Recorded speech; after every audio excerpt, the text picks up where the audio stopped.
¿Hay muchos casos de accidentes de jóvenes los fines de semana? Sí. ¿Cómo? Sí, accidentes de moto, accidentes de coche, sí. ¿Y hay muchos turnos de médicos de urgencias los fines de semana? Generalmente son casi todos residentes, entonces hacen turnos de 24 horas. Siempre suele haber alguna junta acompañándoles, pero... ¿Y más médicos que de normal o menos médicos o los mismos? No, los mismos. Pero son casi todos residentes, ¿eh? Vale. ¿Y qué casos son los más frecuentes? Los más frecuentes el fin de semana, pues Sí. peleas, intoxicaciones, Y los comas etíricos, ¿no? También. sí, pues las intoxicaciones. Ah, Heridas, ¿no? Sí, pero son casi todo peleas, ¿eh? El fin de semana peleas e intoxicaciones. Luego tienes los típicos enfermos que son los abuelos de respiratorio, alguna hemorragia digestiva también. ¿Y suele estar más lleno cuando, o sea, los fines de semana que entre semana? No. Generalmente, aquí se suele llenar generalmente los lunes a la tarde. Los fines de semana no es más numeroso el tema. O sea, no hay muchos jóvenes que vengan de fiesta con... Sí, pero lo que pasa es que no te suelen venir los abuelos. Sí. A ver cómo explico. O sea, los enfermos crónicos, que son los que se ponen malos, empeoran, que son los que más trabajo dan, de por sí, pues suelen venir más entre semana. Entonces el fin de semana, pues sí, tienes agresiones, pero igual algún corte, que eso lo haces en salida. Las intoxicaciones etílicas generalmente les pones un glucosalino, le das un pico de tiamina y los dejas aparcados, o sea, poco trabajo dan. ¿Y cuánto tiempo suelen estar aquí? ¿Una noche y se van? ¿Cualquier paciente? No, uno de coma etílico, por ejemplo. Pues puede estar aquí, depende del grado de alcoholemia que tenga, pero puede ser 4 o 5 horas. Y en caso de que sea menor de edad, ¿qué hacéis? ¿Llamáis a los padres por obligación?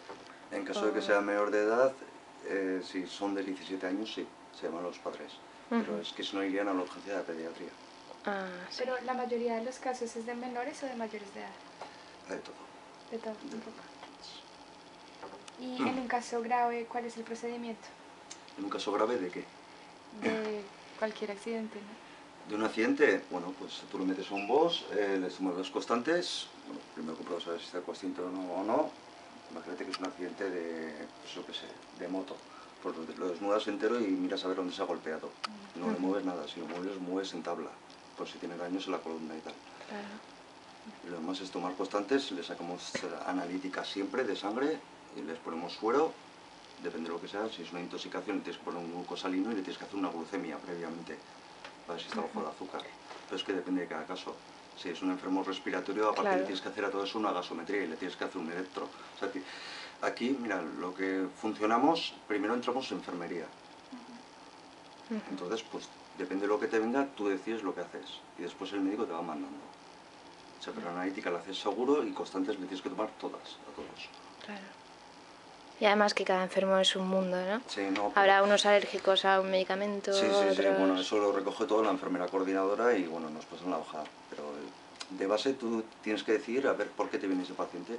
Pues, imagínate, te viene pues, un enfermo respiratorio, un abuelo, un EPOC. Pues le tienes que tomar la tensión, el pulso, la frecuencia respiratoria, la temperatura para ver si tiene alguna infección. Si tiene temperatura mayor de 38 le tienes que hacer hemocultivos. Y los tubos les sacamos todos, bioquímica, hemograma y coagulación. Vale. Okay. Y bueno, como los comas etílicos parecen ser los casos más frecuentes, Sí. entonces, ¿qué se hace cuando un joven llega en esas condiciones? Como lo que... ¿Qué es lo que hacemos? Sí.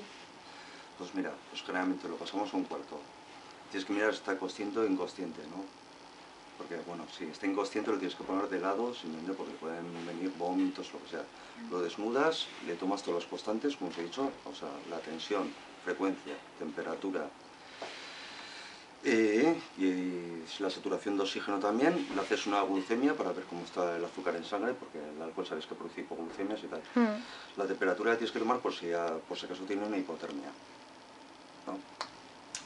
Los cubres, generalmente se habla con los amigos, a ver si se ha tomado algo, pero de todas formas se suele hacer tóxicos en orina, a ver si ha tomado alguna droga, y aparte se le hace una alcoholemia en sangre. Y espera resultados 2 horas. Sí, y luego hagas. No, o sea, le pones el suelo y que se vaya recuperando. Hay veces que están, o sea, lo que es la analítica de sangre suele tardar 2 o 3 horas. Pero que él se recupere puede tardar 5 o 6 horas. Hasta que se pueda ir por su pie. o vengan sus padres a recogerlos. Pero realmente se suelen ir de aquí en un estado un poco bien, ¿no? Vale. Listo. Bueno, Eso Ya es está. todo. ¿Solo? vale, muchas gracias. Nada. Sí. Porque